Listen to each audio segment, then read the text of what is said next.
Let's say you're after a posh family saloon. Should you go for an Audi A4? Or maybe a Mercedes C-Class? Or how about the recently revised BMW 3 Series? Or should you forget the Germans and go for something a little bit more left field, like a Genesis G70? Or even a DS9? Well, in this video, we're going to find out which of these 5 cars is best.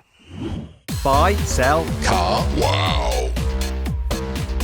Let's start off this video by talking about the price. So these cars start at this much each. Now you might be thinking, wait a minute, why is that DS9 here? It's way more expensive. You're right, it's from the category above. So normally you compare that to a Mercedes E-Class and a BMW 5 Series, but it is less expensive than those cars. And when you actually see how much each of these cars prices as tested here, they get close. So I've put the DS9 in as a wild card to see if it's worth spending the extra on to move up a class. After all, it is fully loaded with kit. The Audi A4 is a neat and tidy looking car. Obviously this is the S4, so it has some upgrades such as more aggressive front bumpers and rear bumper, got some side skirts, bigger wheels, but it does have the worst fake tailpipes I've ever seen. The one side are real, then the other side are completely fake, just stuck on. They're an embarrassment to the automotive industry. Now if you want to see what the normal Audi A4 looks like, here's a clip of one. I'd say it was inoffensive but a little uninteresting. As part of a midlife facelift, BMW has made some tweaks to the face and the rear end of the 3 Series, and I think the changes are welcome. It's a sharp looking car, very neat, tidy, sporty edge to it, looks good on the road. The Mercedes C-Class is a Class E looking car. You know, it lives up to its name really. That's all I've got to say on the matter. There's not anything that really stands out, makes you go, wow, look at that, and there's nothing that makes you go, oh, I don't like that really. It's a good all-rounder. You'd be proud to have that on your drive. Gotta say, I love the look of this G70. Real smart looking car. Like the light design at the front and at the back, and it really works in this red paint. Very smart, very sporty. The DS9 is quite a smart looking car, though it's not that distinctive, is it? Apart from one thing, that strip on the bonnet. Do you know what other cars have strips on the bonnet? A Mercedes Maybach and a Rolls-Royce Phantom. The interior of the DS9 is rather unusual. I mean, look at this. When you turn it on, start button all the way up there, by the way. What's that all about? This clock rises up, which is kind of cool, but you think, is that really necessary? And it's all a bit overdone. It's like they just went crazy designing it and like loads of different features, and it feels, in some ways, a little bit childish, or maybe even like a concept car that no one would ever put into production in reality, but they just went and did it anyway. Then there's the infotainment system. Yes, you've got this big screen, but it's all just a bit awkward and confusing to use. And if you want to control the climate, then you have to do pretty much most of it through here. And then the digital driver's display, it does provide all the information you really need. It's just that it tries to design it again into some kind of fancy fashion display, which is unnecessary. That's the problem with this car. I think it's just more style over substance.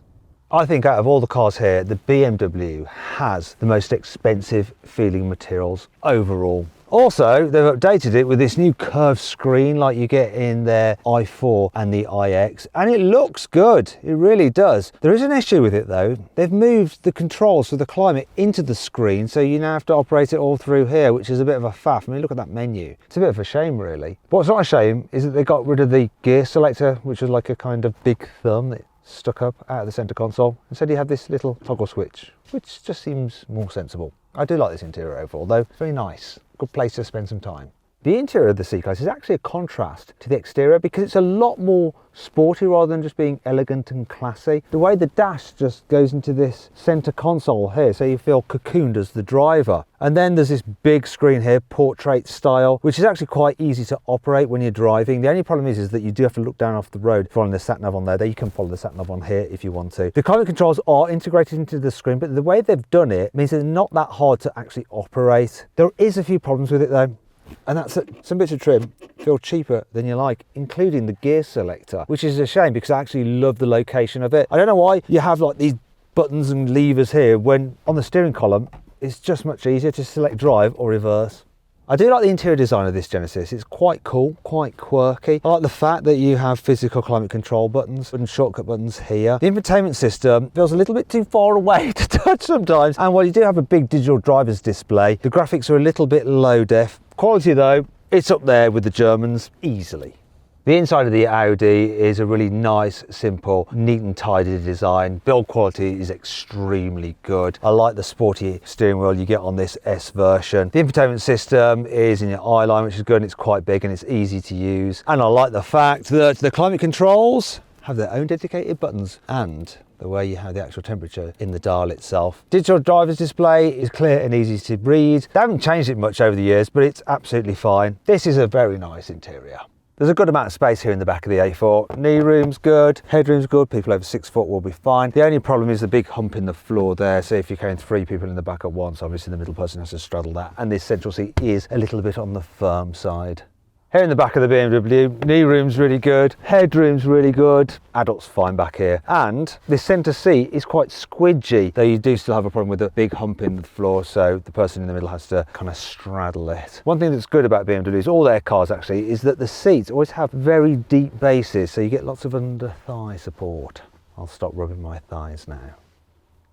The back seats of the C-Class are absolutely fine, so knee room's good, headroom's all right. My issue is the footwell does feel a little bit on the cramped side, and so you can't really get quite as comfy as you might think you should be able to. If you get the central seat, it's a little bit raised up and firmer than the 2 outer seats, and of course you've got this big hump in the floor as well, like many of its competitors. It's just the way it is in these kind of cars.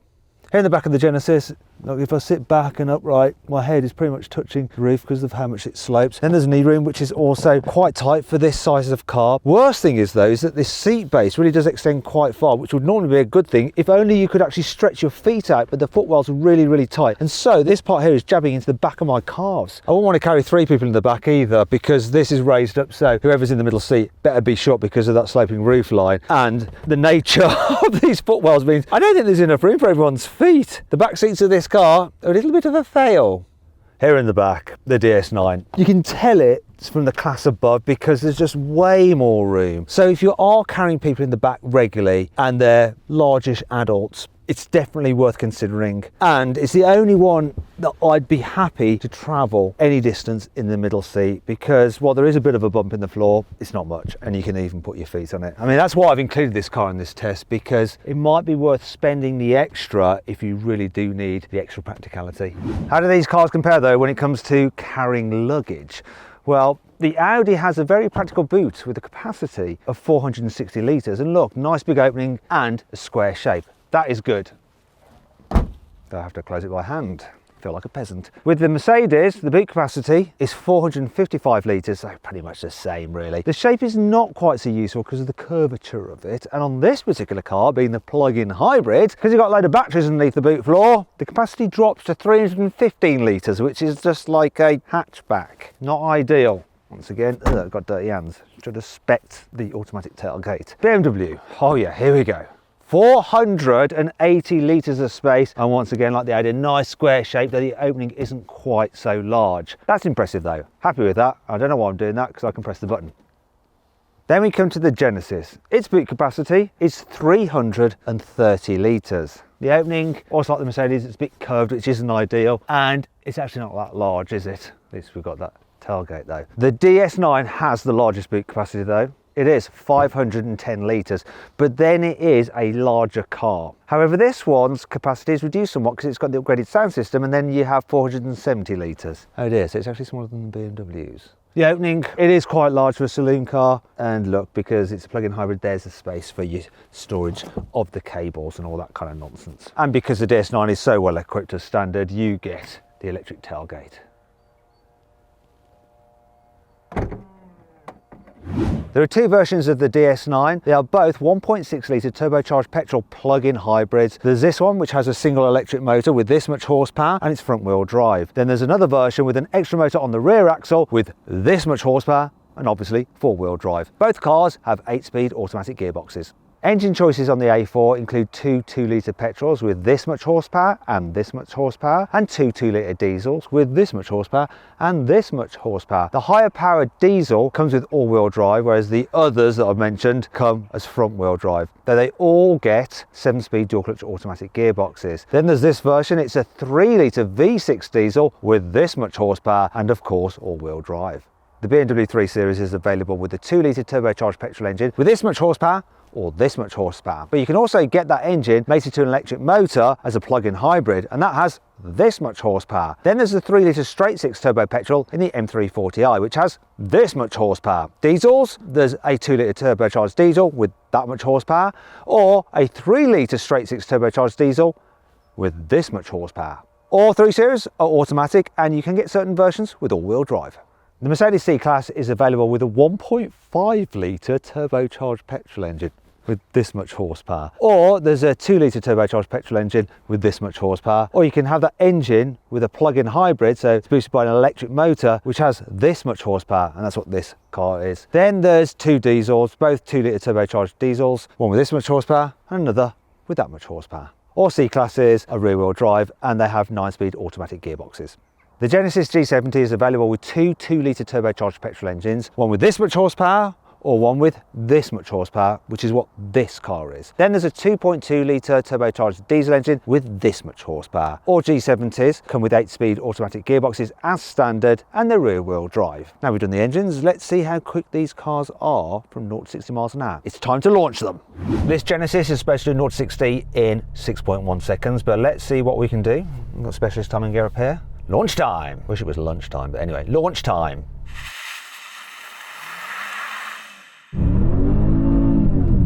Put a wheel spin there.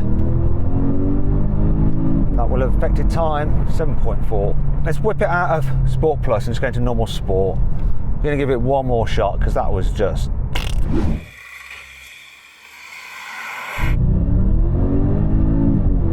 Come on. 7.13 seconds slower than I was expecting. It is greasy.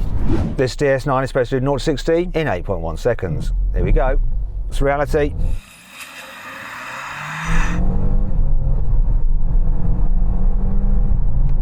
It's doing all right. The reality is almost 8.3. It actually felt a bit quicker than that. I don't know if it's the noise from the engine or the fact that the gear changes in sport mode are quite pronounced. This plug-in hybrid Mercedes C-Class is supposed to do 0 to 60 in 6.1 seconds, so the same time as Genesis claimed. Will this Mercedes fare better? Come on, let's do it. Ooh, sounds like fake noise being played through the speakers to make it feel sporty, but the result is clear to see. 0 to 60, 6.3 seconds. Not quite 6.1, but considering the conditions, much better job than the Genesis. This 320i is supposed to do 0 to 60 in 7.4 seconds. Let's do it.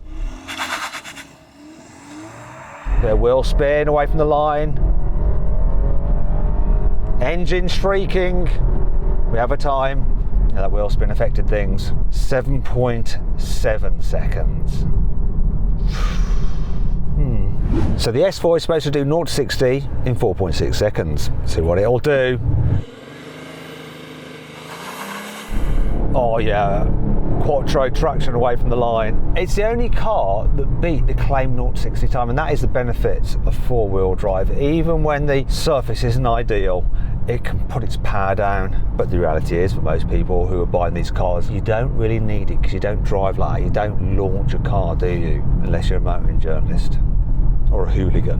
Right, let's see what these cars are like to drive, and I'm starting with the Genesis. Never driven this car before, so I'm quite excited by it. So I'm going to start off sensibly by driving it in town, and here it's reasonably nice enough. So the steering's light, visibility is actually pretty good, so dash is quite low, so you get a good view forward. Decent sized back window as well, I'm happy with that. The suspension, when you've got it in comfort mode like I have, it's okay over bumps. You do feel them a little bit. It's not quite the smoothest, softest car in this category, but it's adequate. And the gearbox, just when you put your foot down, it responds quick enough so that you can pull out of junctions okay. And obviously you've got all the safety systems there. That was the collision detection warning because the car thought I was going to crash into our filming car in front. It's all fine, apart from the brakes are just too grabby. They're so sensitive. I suppose they kind of work in conjunction with that over-sensitive collision detection warning system, because it's like, oh, you want to stop? Let's just stop now. If you have one of these cars, you'll probably be on the motorway quite a bit. So I'm going to floor it. gearbox response is okay, and so too is the engine. Decent amount of performance. The gearbox wasn't too laggy then. When you put your foot down, it responds, that's good. And I'm not getting much wind noise. I suppose it's quite a sleek, sporty looking shape, but what I am getting quite a lot of is road noise. It's not quite as relaxing a cruiser as I was hoping it would be. As for the economy, well, this car's supposed to do around 31 to 32 miles to the gallon, which is all right. You'll get more out of the diesel, over 40. So if you're doing lots of long distance miles, that would be the one to go for. This particular version of the Genesis has adaptive dampers. So when I put it into sports mode, which I've just done, as well as like adding weight to the steering, it also stiffens up the suspension. The only problem with that is that it does feel a little bit too bouncy. And if I go all the way into Sport Plus mode, I'm thinking, wait a minute, now we've got a proper performance saloon that's also a little bit worried about me crashing into the car in front, even though it was quite far away. So when I looked at the car from the outside, and from what I've seen from the interior, I'm thinking, oh yeah, it's going to be quite the thing on a twisty road, this. So is it? Well, here's some corners, let's find out. Ooh, blimey heck, the suspension's bouncy. I'm going to have to come out of that mode. That's no good, it's rubbish. Right, sport. Oh. Still too bouncy. Gonna have to go back into comfort. The suspension's just not up to the task of going quick down a B road in sports mode, so you have to have it in comfort. And regardless of which mode you're in, there's just something about the chassis and the steering as well. Let's say this, the sporty looks are false promises. It's not a fun car to drive, it's just meh. I'm a little bit disappointed, to tell you the truth. It looks like it's going to be more fun than it actually is. It's very average. Considering this car's rear wheel drive, you think you're going to get that nice sporty driving experience and sensation of being pushed out of a corner, but you don't really feel it. You can't really feel that the chassis is particularly exciting. It seems like a wasted opportunity. Okay, now for the DS9, and this car is all about the comfort, and this one has the upgraded suspension which can read the road ahead and slacken off the suspension if it sees a bump, and I must say it feels very, very comfortable. What's also nice, the light steering, very easy to make manoeuvres. Gearbox is pretty good, but sometimes when you're braking it can clunk a little bit as you change down. Now this car has regen on the braking, but in some ways it feels better than the braking on the Genesis, and you've got the added benefit with this car being able to put it into electric mode and just cruise about silently while you're driving it in town. In fact, you can do over 30 miles on electric power alone and up to speeds of 80 miles an hour. And it does have enough oomph in electric mode to nip out of junctions and stuff like that, which is what you want. The only area where I don't think this is quite as good as the Genesis for in town is the visibility. The dash is slightly higher and the view out the back window isn't quite so good. Other than that, this is a better town car. What's the DS9 like at higher speeds though? I'm going to floor it. Okay, the pickup isn't quite as good as in the Genesis. I thought being a hybrid, it would have that thing where the electric motor really just provides that little bit of initial punch before the engine comes on song, but I didn't really notice it. It was a bit laboured. Also, the noise the car makes, like, as you accelerate, it's not great. Bit of a shame, because other than that, I think that when you're cruising, this is a more relaxing experience than the Genesis. So I'd rather do long distances in this. In terms of the economy, well, unfortunately, doing long distances in this will affect it. Now, DS claim that this car will be able to do between 200 and 300 miles per gallon, but that's only if you're using the hybrid system properly, you know, plugging it in regularly, mainly using electric power. The reality is, you're gonna get way lower. So this car's mainly been driven on a long distance, and it's averaging just under 40 miles to the gallon. So depending on how you use the car, it's just going to be like a normal petrol, maybe even slightly worse because you're carrying around the weight of the blooming batteries. It's a shame because this is a really nice cruiser, I think. All right, let's try this DS on a twisty road. I'm going to put it into sports mode. Sport, yeah, here we go. Although there's not really that much sporty about it. To be fair though, I don't think it feels any like less fun to drive than that Genesis, but it's not making any kind of claims to be sporty really, this thing. So I'm just going to back it back into comfort. Oh yeah, because that's what this car is about, and it's honest in that respect. It'll hold onto the road as well as you need it to. It'll go around corners okay. I don't really feel any connection with the road or the front wheels, you know, the steering's a bit like loose and vague, but it does all it needs to with a bit of lean in the bends, but you forgive it because it's not supposed to be sport, it's not trying to be. And the suspension is doing a nice job of ironing out the bumps, so I'm fine with it. I'm fine with how it's driving on a twisty road. Yeah, the Genesis may be sharper, but it's not as sharp as you want it to be, whereas this is just adequate for what you expect of it. It's all about the comfort, and I'll take that. Right in, Mercedes C-Class, and this feels a grade above the other two cars, just a little bit more, Being the plug-in hybrid, I'm going to do what I did with the DS and put it into electric only mode. And the good thing about this one is the range, you know, over 60 miles on electric power alone. So you get this plug-in hybrid, you can pretty much do most of your local driving and short commutes on electric only mode. And that's what I do. I just drive it like an electric C-Class. It's got enough punch, the electric motor, to get past traffic, to overtake, pull out of junctions. It's pretty good. It's more powerful feeling than the DS. Also, while the DS has that clever suspension, I actually think this is even more comfortable, even though it's just got a standard setup. Really is nice. Steering's light, visibility pretty good. Bit better than the DS. Not quite as good as the Genesis, but that's not going to sway your decision. This just feels like a nicer car to drive than both of them already in town. The only thing I'm not so keen on though are the brakes. I mean the brakes on this plug-in hybrid version, because you've got regen braking and it just feels a little bit inconsistent. There's not much braking at first, but then it suddenly just comes on. That's the only fly in the ointment. Other than that, I'm really liking it. And that was the petrol engine kicking in there. I mean, in some ways you can see this car as being an electric C-Class with a range extender. Now for the overtake test on the C-Class. So 40 miles an hour, 3, 2, 1, flooring it. The hybrid system seems smoother, a bit more connected between the engine, the gearbox and the electric motor. Also, this is really nice. A bit quieter, I think. It's the quietest car to travel in so far. You know, C-Class designed for going up and down the motorway, or should that be the Autobahn? Germans don't talk like that at all. I don't know what I'm going on about. Really, really nice though. Less nice is the real world economy. Mercedes says this car will do over 500 miles to the gallon. This is getting just over 40. Yeah, it's been driven mainly on petrol power, hasn't it? And that's the reality of these hybrids. If you take them on the motorway, you're going to get the diesel if you're doing long distance journeys, and in that respect, brilliant. Normal petrol's pretty blooming good as well. Finally then, twisty road in the Mercedes. I'm not going to bother putting it into sport because unlike in the other two cars, it doesn't affect the suspension settings. Being the plug-in hybrid version, it is carrying more weight than the standard normal internal combustion engine versions of the C-Class, but it's still handling better than the Genesis plus the DS9. It's actually pretty good, this thing. You know, the suspension's comfy, yeah, it manages to keep the car fairly level in the bends, and the steering's accurate, plus being rear-wheel drive, you get that sensation of being pushed out of the bends, and this car definitely just feels a lot more polished to drive than the other two. Yeah, Mercedes know what they're doing when it comes to building posh-feeling cars. How can I help? Cancel. Shame about that though. I suppose normal people aren't saying the M word when they're just driving on their own. It's just a weird thing that happens to motoring journalists who have to say that word. All right, let's see what this BMW 3 Series is like to drive. Apparently they haven't really done anything to the chassis because it was so well sorted, or so they thought.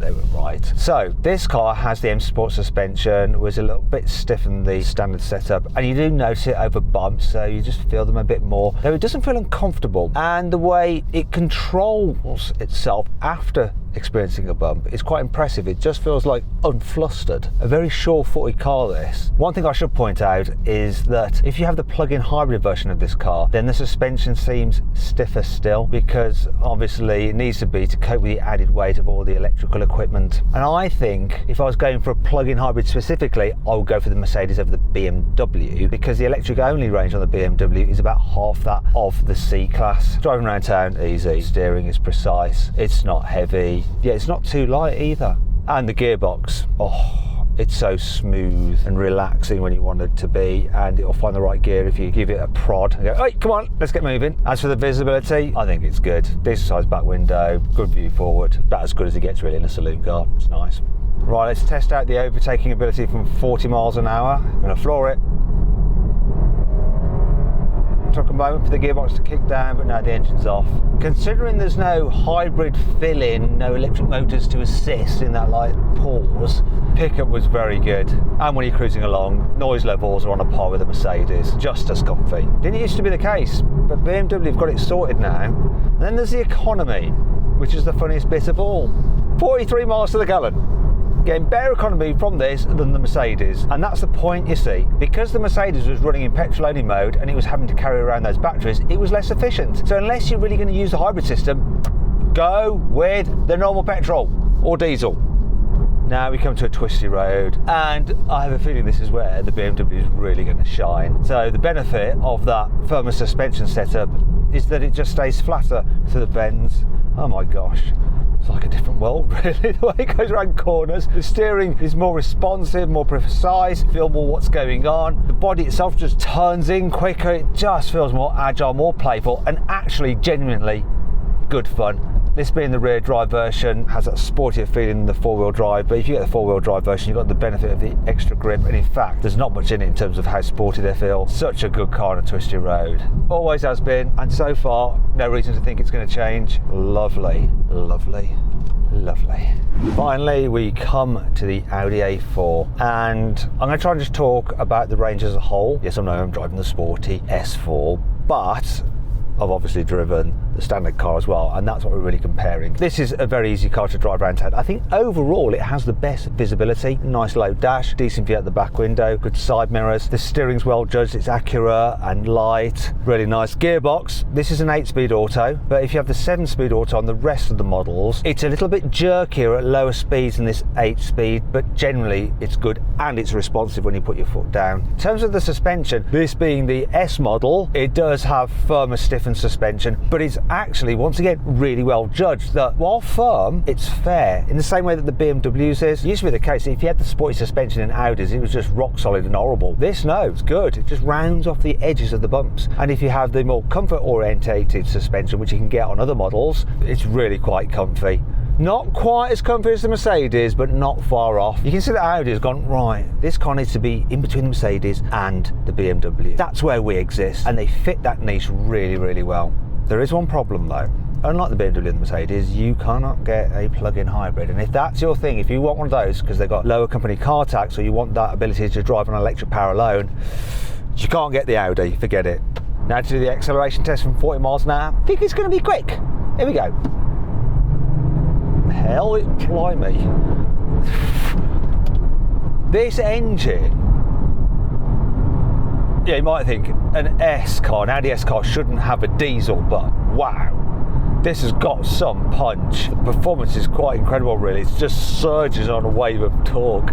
To be fair, you don't really need all this performance. The normal 2-litre diesel has enough punch, and that will be the one I'd go for, partly because the economy is so good. So that car in the real world, you'll get over 40 miles to the gallon. This one is actually averaging 31. Regardless of which version of the A4 you go for, they're all very, very quiet. It's actually so hard to choose between this, the Mercedes, and the BMW for quietness. They are all above both the Genesis and that DS. It's a toughie to call it, you know. Actually, you know what I'm going to do? I'm going to experience the performance again.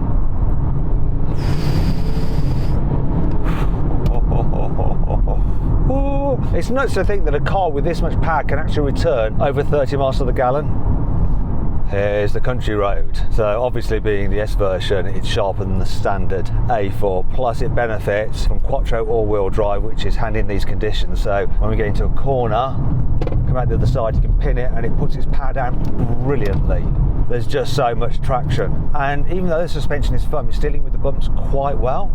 It's not like skitting about all over the place. Now, most A4s are front wheel drive, and if you accelerate hard out of a corner like I did out of that corner, they'll start to spin up their wheels, and then the stability control will kick in, it'll slow things off. But generally, they all go round corners very, very well. In fact, you can think of these cars as being a halfway house between the more salubrious Mercedes and the sharper, bit more sporty biased BMW. It's clear that the Germans are operating in this one sphere, then the competitors are sort of in this slightly lower second division tier. So then, what's my final verdict? Well, at the beginning of this video, I said, should you ignore the Germans and get something left field? And the answer to that is, no, you should not. So I'm just going to reject these cars right now, and then we've got a much harder decision to make between those three over there.